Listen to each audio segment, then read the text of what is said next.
Welcome to another episode of Growth Hacker TV. I'm Bronson Taylor, and today I have Ryan Moran with us. Ryan, thanks for What's coming up, on the Bronson? program. Thanks for having me, man. Let's do this. Let's do this. I mean, usually I have more energy than the guest. I don't think I do today. I think the guest has more energy, and that's like one. Let's do some push-ups. Let's get jazzed up. You don't want to see me do push-ups. That's not a game I win.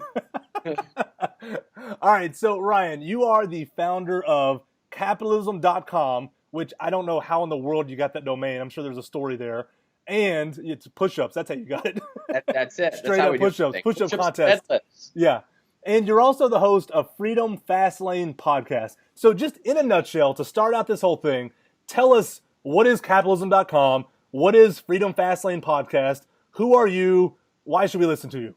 Yeah, I believe that entrepreneurs are the best shot that we have at solving all the world's problems, and that government gets in the way. So the best thing that we could possibly do is get government out of the way and allow entrepreneurs to profitably solve the problems that we have. I believe that fundamentally. We have lots of problems in the world, and we all agree that we want people to have health care, we want people to have access to clean water, we want people to be healthy, wealthy, and growing, and that the best shot we have is through personal responsibility and through a pro-business, pro-entrepreneur, pro-individual, pro-personal responsibility, pro-small government atmosphere. I believe that's how we're going to do that. So I talk about that and highlight entrepreneurs who are making a difference or making an impact on capitalism.com. And I teach entrepreneurs to build businesses and invest the profits so they can live life on their terms through case studies and through what I've learned in business on the Freedom Fastlane podcast. So you believe in capitalism, and you believe that capitalism is a vehicle for freedom. And that's kind of how these two brands of yours come together, is that you're going to use capitalism. It's what solves the world's problems, and it is the thing that gets you personal freedom at the same time. Yeah, exactly. Freedom Fastlane is my outlet to share what I'm learning. I do income reports. I share about my businesses. I talk about how we've grew to 100,000 a month and $1 million a month, and then built and have exited multi-million-dollar companies, and how I invest those profits. Capitalism.com is my media side, where I highlight other entrepreneurs and we spread a message of pro-personal responsibility, pro-small government, pro-entrepreneur, and then we do case studies in my story over on Freedom Fastlane. Gotcha. Perfect. Now, you just mentioned, how you get to 100,000 a month, $1 million a month. I mean, those are some huge numbers. But one of the things about you is you're not just about, let me build a product and sell that product. You are very much about building an audience. Walk me through how you see the world, how you see audience building, because I think your insights on this could really be a game changer for the people that hear it. Yeah, so I just realized that there is a tension that exists in these almost hubs, these pockets around the world, and it's changing rapidly. And at the click of a button, you can be in front of people if done strategically. So I remember, you might remember this, a few years ago, I think it was Carl Icahn, the investor. Yep. He tweeted that Apple stock was undervalued. It was just a tweet. And do you know what happened to Apple stock the next day? It probably went up. Right? Yeah. So this guy with a tweet creates billions of dollars. Yeah. And of course, he probably owned plenty of that stock. Right. Yeah. I mean, it's absolutely incredible. Or if we look at Oprah, Oprah takes over as the spokesperson for Weight Watchers. What happens to Weight Watchers stock? Or Tim Ferriss talks about Athletic Greens or Mizzen and Main. What happens to the sales of those businesses? So I see this happening. I go, that's the coolest thing I have ever seen in my life. So what I have realized is that if you can garner attention, if you can garner eyeballs, if you can rally people behind what you're doing as a business, well, then advertising almost becomes unnecessary if you can crank a lever, if you can push send and be in front of the ideal people who want your thing. So I see a tremendous opportunity missed by entrepreneurs who think that they need to go get customers or they need to dance around this idea of controlling eyeballs. I think that the fastest way that you grow and that you hack your growth is by going to where the eyeballs are, and that could be through influencers or becoming the influencer or just putting your message where the maximum number of people are already hanging out and cranking that lever. And I've just found it to be the fastest way to create an exponential growth curve in any business. Yeah, and I like what you just said. It's either going through the influencer or becoming the influencer. Because I look at you, and you're obviously an extrovert, you're well-spoken, you're the kind of person that can garner attention and create an audience. Some people watching this are thinking, look, I can build a product.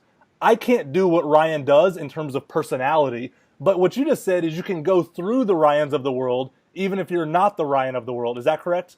What's funny is I will flip this because I consider myself a terrible salesperson. But I do love people, and there's nowhere I'm happier than on stage. Mm-hmm. But the best copywriters I know are introverts who don't want to leave their house and craft amazing sales messages or craft amazing blog posts. All of the best ones I know are introverts. And they're better at creating audiences than I am because they can profitably craft a message that could then be advertised and create millions of eyeballs. So if you've got a profitable process for turning a message into money, then you can buy all of the attention that you need to be able to control the audience and be the influencer. An influencer could just be somebody with a 500,000 person email list. Mm-hmm. That's an influencer. That changes companies. So me actually being out there and talking about this stuff, I think I'm on the slow lane because I don't consider myself a good salesperson or a good copywriter, and I need to go get those people to craft messages to be able to buy the media to that. Absolutely. Now, you call your podcast Freedom Fastlane. How do you define freedom? It's one of those words that, a lot of people bring a lot of different ideas to it. How do you define it? Yeah, freedom is the ability for you to make your own decisions and to be able to own the responsibility and the consequences of those decisions. Mm-hmm. So if you are not held accountable for your decisions, you're not free. Mm-hmm. And if you don't have the ability to make those decisions, you ain't free. Mm-hmm. So for me, I decided that what I want out of life is I want to own the Cleveland Indians.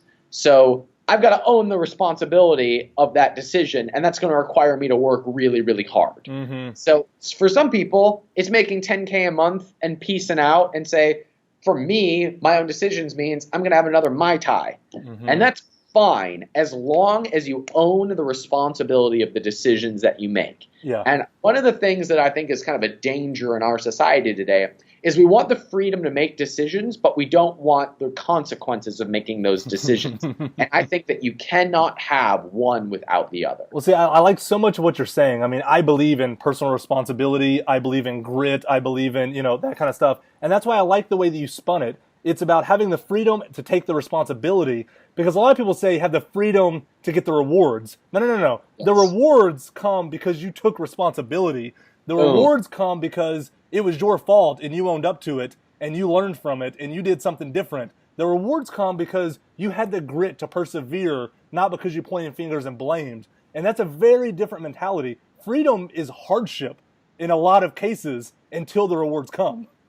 Yeah, and there's whenever this comes up, there's somebody who says, yeah, but you're two white dudes talking about entrepreneurship who have no idea what it's like to struggle. And I'm like, no, you don't get it. Struggle is the path to freedom. Mm-hmm. It is part of the process. If you take that away from someone, you have taken away their best shot at being successful. Yep. And that's the part that I think we have lost. Absolutely. I mean, it's me coming from nothing that still have a chip on my shoulder. I still have a fire inside of me. If everything was easy, I would be lost. Yeah, it's the struggle that is the reason the responsibility and the rewards are right in front of me. 100%. You are preaching to the choir, my friend. Absolutely. All right, so you've interacted with so many people. I mean, I was looking on your site today. You have these conferences you do. Give us a quick plug. What's the name of the event you do? So we do an event called the Capitalism Conference. All right. And through all of our communities, events, and trainings, we've created over 100 millionaires, or been a part of over $100 million businesses. So I feel very proud of that. Pretty good batting average. So you have these conferences, you have this podcast, you're interacting with very intelligent people, entrepreneurs, founders, successful business people all the time. What are the absolute best insights that you've acquired that really have helped you become free, that helps you take on the responsibility and eventually the rewards? What have you picked up along the way that by giving to us, you can just flip the script? Yeah, so this past month, I closed a deal with about 1,000 retail stores for one of my physical products brands. I crossed $1 million a month in one of my businesses. And then I got on the phone with my best friend. His name's Mark Jenny. He runs a company called RVshare.com. It's the biggest RV rental site in the world. He's like, yeah, I think we're going to get 100 million. But I sat across the table from this other guy last week who was part of a $4 billion company like ours, and I felt like a chump. And here I am feeling like a chump after just coming out of this meeting where I'm like, we hit $1 million a month. I'm in one of my businesses. I'm stoked. We got this retail. I feel like a chump because I'm not at the level of the guy on the phone or the guy that he's on the phone with. So, like, one of the cheat codes that I have found is that all our brains know how to do is compare. Yes. What's happy? The difference between what you're experiencing and what you expected. Mm-hmm. What is fact? A comparison of my expectations and reality. What is rich?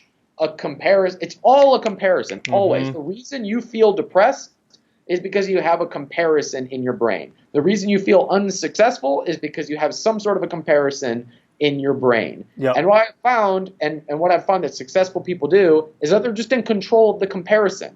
If they're really happy, it's because they're comparing it to something else that could be. If you feel loss, it's because you're comparing what used to be to what is your reality. And the most successful people that I have found a comparison, taken their ego out of it, and said, okay, how do I duplicate that result? And it's just numbers. Mm-hmm. I have an acquisition fund called the Capitalism Initiative. We just acquired a $3 million anti-aging brand, and it was my first time ever raising money for a project or an acquisition.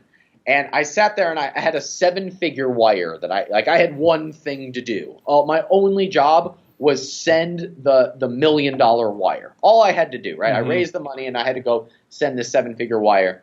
And I had like all this tenseness about it, right? Like, yes, I'm a millionaire, but like, I've never sent someone else millions of dollars. It's a lot of money when you type in that routing number and hit go. Exactly. You know, don't screw that up. Your account. Yeah. Yeah. So I'm texting with my business partner, like, you sure everything, like, we're all good to send this? Everything's like, signed. Everybody's okay.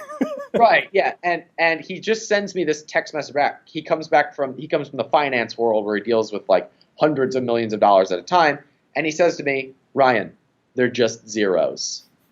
Like, I have all this mental energy and like emotional energy attached to it. Mm-hmm. And he's like, dude, it's just zeros. It's like, it's not a big deal. There's no emotion to it. Just send the wire. It's like, oh, all right. To him, it's a comparison of like, dude, it's just a bunch of zeros. And to me, it's like, but I've never sent a wire of $1 million before. And I have just found that regularly changing what you perceive as normal is cheat code to creating different results. Absolutely. I mean, I think about like a rubber band. Like, it stretches and then its normal is a new normal. It's bigger than it was. And then it stretches again, and it's like you get used and feel okay and comfortable in situations that would have scared you 5 years ago. And now you didn't even remember you had to do it today. It was so nonchalant, you know, right. Whatever that thing is. Now, let me ask you this. You know, you talked about the contrast, the comparison. The human brain is just an expectation machine saying, is what I wanted what I have, and what's the gulf between the two. And I think about studies that come out saying that people that spend X amount of time on Facebook are less happy. Well, it's because of that, right? They're seeing people on Instagram with a life they want. They don't have it, and they're frustrated. And then I think about Tony Robbins. He says, you want to be a billionaire? Hang out with billionaires. Like, it's because you get to where that feels more normal, and then you start adding zeros to what's possible. So let me ask you this. At some point, you hang out with people that demoralize you because they're too far ahead of where you're at. And at some point, you're hanging out with losers that are dragging you down. Is there like a happy medium of like, you want to hang out with people that have one more zero than you so that you're actually learning the lessons to get to the next level and not trying to capture lessons 2 levels ahead of where you're at? Does that make sense? Tai Lopez says breaking it into 33s. 33% of your time with people who just scare you and talk about things that make you feel like an idiot. 33% of your time with people who are on or at your level, and 33% of your time with people who energize you or where you are giving energy to. You are mentoring them, or it's just your buddies from college who are happy at their desk jobs. I love That's that. I love that. the only person that I've heard talk about that exact split, and I've found that to be the most helpful. I've wondered the question. I've never had an answer, so I really appreciate that. What was the name of the person you attributed that to? That was Ty Lopez. All right, You're Ty my Lopez. crush. You're my Lamborghini. Exactly. I actually love Ty. That would be a different rant. He's not a popular guy in our circles, but I freaking love the guy. I don't know anything about him. I just see him on YouTube all the time. Yep. That's what I know about him. Yeah, and what did he do? He built a huge audience to where now he can put up anything and it gets seen by 1 million people. He can Just put like you said. anything he wants on the map. I'm just fascinated by his model. Yep. So tell me this, you name dropped Ty Lopez and, insights you got there. Who else inspires you? Like, who should we go Google? Whose videos should we watch on YouTube? Whose books should we get on Audible? Like, name drop some people that can change the way we think. Because I do think everything's a mind hack. You change your brain, you change everything. And so we got to start by changing the way we think. Who should we go to? Yeah, so my mentor is Travis Sago. He doesn't blog or do a lot of podcasts. He's been on mine and he does some writing, mostly on his public Facebook page. But everything he says, go listen to it, go read it, anything you can get your hands on. All the books he recommends. His name is Travis Sago, Sago. He's probably the reason I'm a millionaire because he taught me how to sell in a way that was in line with my personality. Just a brilliant, brilliant human being. Awesome. Go read the book Straight Line Leadership by somebody's name who I don't know how to pronounce. That's all right. Or something. It sounds like a sneeze, I think. So Straight Line Leadership, go get your hands on it. Go read The Primal Connection by Mark Sisson. It's a book every entrepreneur needs to read. It won't smack you in the face as something that like, oh, this is for entrepreneurs, but it is absolutely about how it's basically like the health manual for entrepreneurs. Yeah. And like upgrade your brain and body to ensure that you're always in peak performance. The best book I've ever read that I was like, every entrepreneur needs to read this. Go read The Slight Edge by Jeff Olson.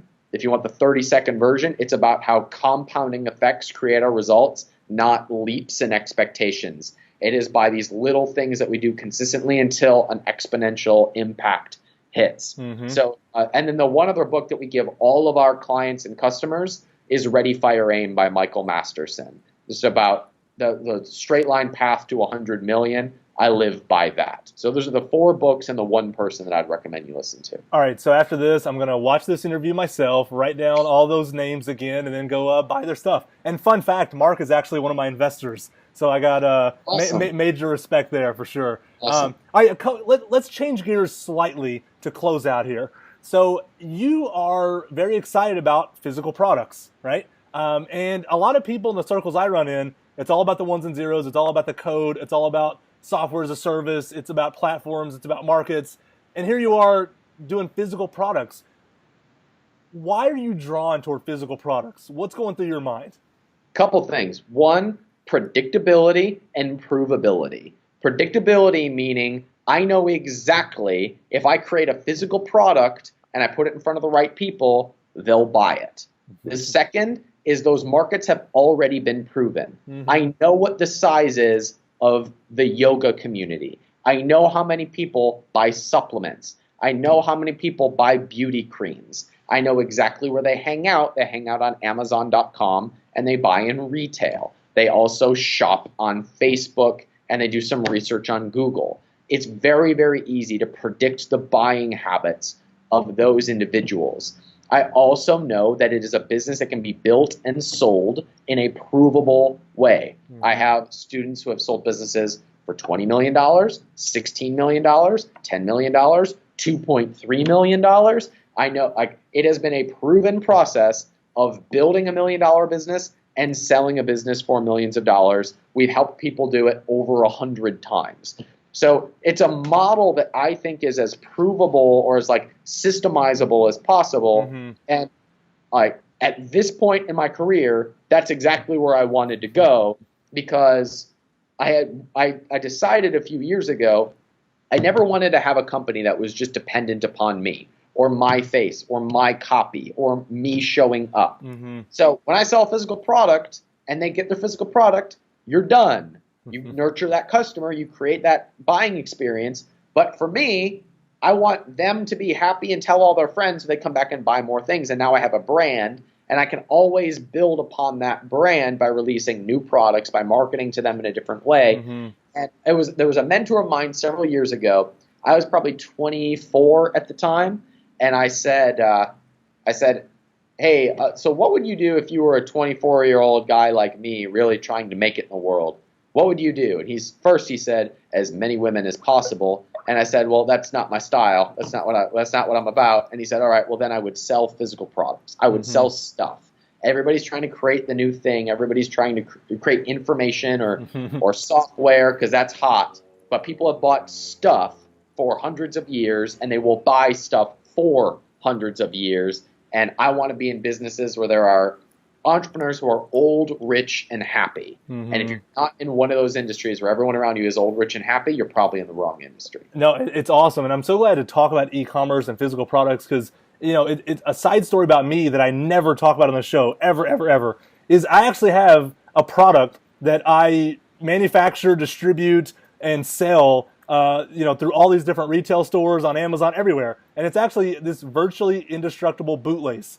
It's a bootlace for people that never want their bootlaces to break again. It's called Rhino Laces. And so nobody knows I'm behind this, but I'm the guy behind rhinolaces.com. Awesome. And the funny thing is how much money it makes.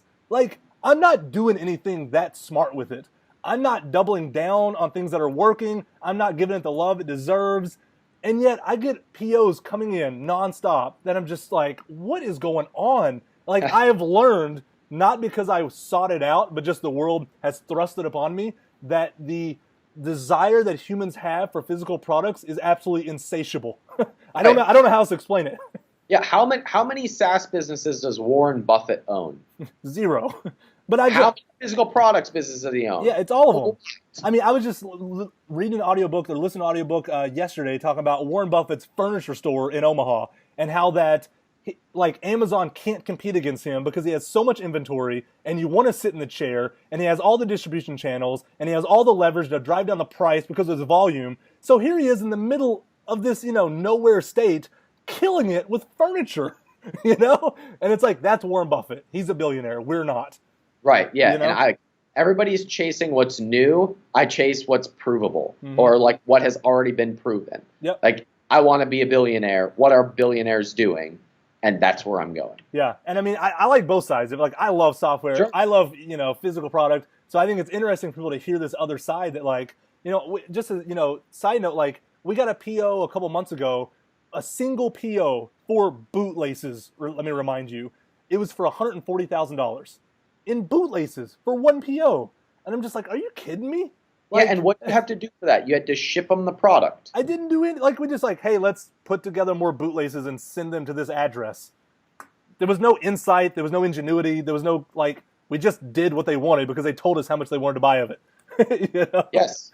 So, provable, systemizable model. Yeah. So this is awesome, Ryan. I mean, I love this discussion because it's so different than I think what we normally talk about on here. I have 2 final questions that I always close with. The first is, what are you working on as soon as this interview is over? Whether it's lunch, whether it's taking the dog for a walk, or whether it's closing a $100 million deal. I'm going to do some push-ups. I'm going to take a pee.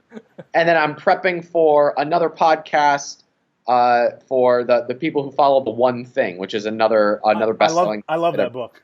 Yeah. I love it. At any given time, there's one thing that matters. Stop doing everything else.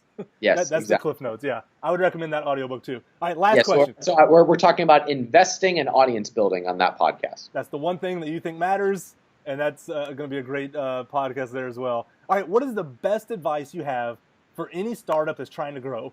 Maybe it's something you already said. Maybe it's something new. Best advice you have for any startup trying to grow? Yeah, I just say look at where the attention already is and go there. And that might be around an influencer. It might be on a Facebook ad. Your people are already hanging out somewhere. Where a lot of people, and especially entrepreneurs, I think, get this wrong, is they try and sell a product and they forget that there's a person behind the product. Mm-hmm. But the ideal person is already hanging out with all their friends and neighbors saying, I wish this thing would just show up in front of me, but you're busy selling a product rather than finding the people. And that is the mistake where most people completely fall flat in their businesses. So there's 2 ways to do it. You can put stuff in front of those people, Or you can put up a message and attract the people that you want so that you become the influencer. Either one is fine, but who is the person behind the buying behavior of your product? Go where they're hanging out, and that is the fastest way to build a seven-figure business in any industry with any model. That is awesome. Ryan, thank you again for coming on Growth Hacker TV. This was amazing. Hey, thanks so much for having me.